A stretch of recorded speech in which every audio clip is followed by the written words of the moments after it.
Okay, let's start the class. So we are doing the difficult questions of the topic variations. Okay, there are a few difficult questions in this topic. Then we will continue. अच्छा भाई, let's see question number 20. Question number 20 में क्या बोला हुआ है part A में? Given that P is directly proportional to Q, find the value of R. Part A is very simple. ठीक है, P is directly proportional. Directly proportional में क्या होता है?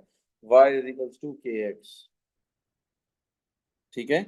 अच्छा, we will put the values of like y की जगह हमारे पास 27 आ जाएगा, x की जगह 9 आ जाएगा.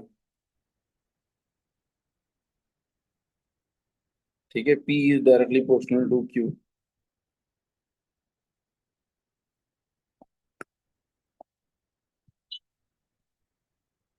ठीक है, p is equals to k times q. p की जगह 27 आ जाएगा और q की जगह 9 आ जाएगा. k is equals to 3. Now again we will write p is equals to 3q. ठीक है. Now this is the equation. Now they are asking find the value of r. R की वैल्यू कैसे निकालेंगे? P is equals to 3 multiplied by 33. How can we find the value of r? P की जगह 33 आ जाएगा is equals to 3 times r.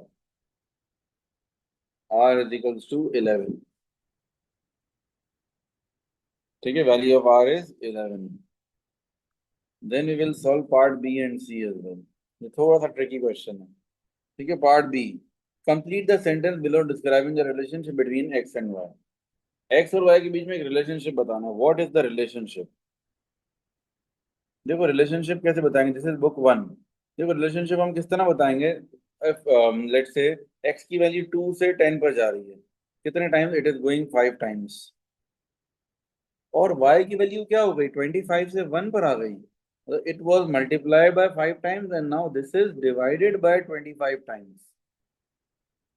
Understand? ये बात समझ में आ रही है? देखो, आप लोग उसमें मल्टीप्लाई बाय 5 हो रहा है और यहाँ पर क्या हो रहा है? मल्टीप्लाई बाय नहीं हो रहा बल्कि डिवाइडेड बाय भी हो. डिवाइडेड बाय हो रहा है but 25. When x is multiplied by 5, y is divided by 25. This means the relationship will be y is inversely proportional to x square. एक तो इनवर्सली प्रोपोर्शनल है और दूसरा क्या है? एक्स स्क्वायर से है. बिकॉज अगर खाली इनवर्सली प्रोपोर्शनल होता तो ये मल्टीप्लाई बाय 5 है तो it should be divided by 5. Divide by 5 नहीं हो रहा, डिवाइड बाय 25 हो रहा है. This means it is inversely proportional to x square. ठीक है. Now part C. Part C में क्या बोल रहे हैं? m is directly proportional to l cube. Directly proportional to l cube. How many times larger is m when l is multiplied by 2? अब देखो, ये डायरेक्टली इनवर्सली प्रोपोर्शनल नहीं है तो अगर l को हम मल्टीप्लाई करेंगे तो जो है अगर l को मल्टीप्लाई बाय 2 करेंगे तो l की m की वैल्यू भी बढ़ेगी, इंक्रीज होगी. But it is 2 cube. l cube है तो 2 क्यूब हो जाएगा तो it will be 8 times. I repeat once again. क्या हो रहा है? मैंने क्यों 8 टाइम्स किया? Because it was L cube, cube की वजह से. और ऊपर वाले क्वेश्चन में नुमेर you are asking Y X square, because 5 का स्क्वायर 25 होता है ना. 25 इज द स्क्वायर ऑफ 5. एक वेरिएबल को x को हमने मल्टीप्लाई बाय 5 किया तो जो y वाला वेरिएबल है वो डिवाइडेड बाय 25 हो गया. मतलब एक जगह बढ़ाया दूसरी जगह कम हो गया. This means it's inversely proportional. y is directly proportional to the square of x. y is equals to kx square. It is given that y is equals to 8 when x is equals to 4. Y is equals to 8 when x is equals to 4. K times 16.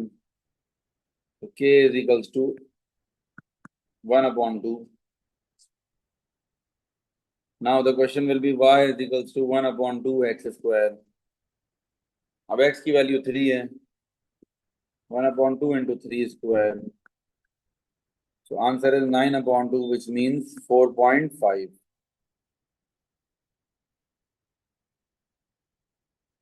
ठीक है.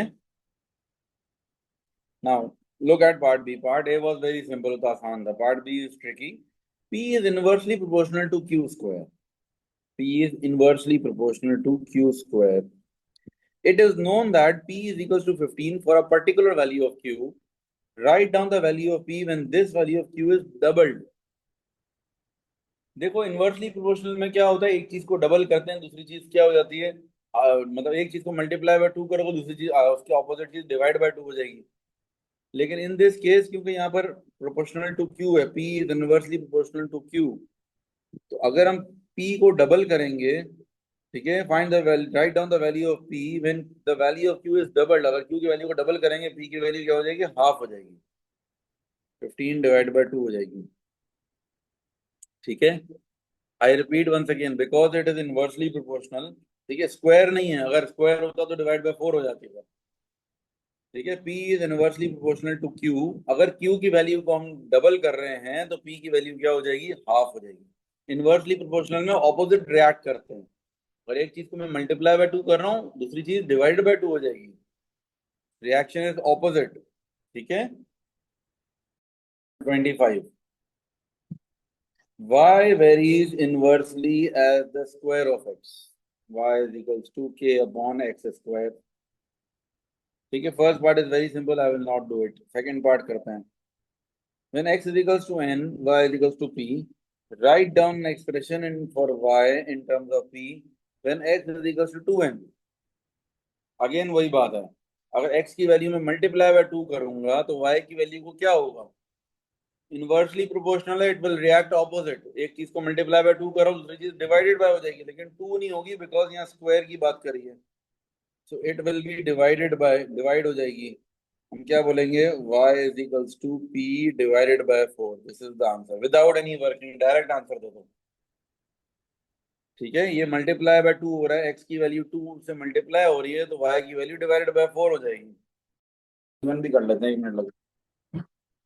y is inversely proportional to the square of x, y is equals to k upon x square। Find the value of y when x is equals to n, this is very simple, ये मैं नहीं कर रहा हूँ, part भी करते हैं। Describe the effect of y when x is half, अगर x की वैल्यू डिवाइड बाय 2 हो रही है, y की वैल्यू मल्टीप्लाई बाय 2 होनी चाहिए, बट ऑपोजिट रिएक्शन की वजह से, बट मल्टीप्लाई बाय 2 नहीं होगी, 2 का स्क्वायर हो जाएगा, it will B, the value of y will be multiplied by, multiplied by 4। ठीक है, x की वैल्यू को हाफ करेंगे, y की वैल्यू मल्टीप्लाई बाय 4 हो जाएगी। टू देख लेते हैं, this is the last question. y is directly proportional to x, y is equals to kx, okay, when x is equals to 4, y is equals to t। Okay, find in terms of x, find x in terms of t when y is equal to 2। Okay, check कर लेते हैं। देखो सबसे पहले तो y की जगह t डालेंगे और x की जगह हम रखेंगे 4, तो k is equals to t upon 4। Now y is equals to t upon 4 multiply by x, ये बन गया हमारा equation. Now it says y is equals to t when x is equals to 4, y की जगह, ये तो हमने निकाल दिया था। Now it says find the value of x when y is equal to 2, y की जगह 2 डाल दो, 4 डिवाइड हो रहा है, वहां जाकर मल्टीप्लाई हो जाएगा, x is equal to 8 upon t।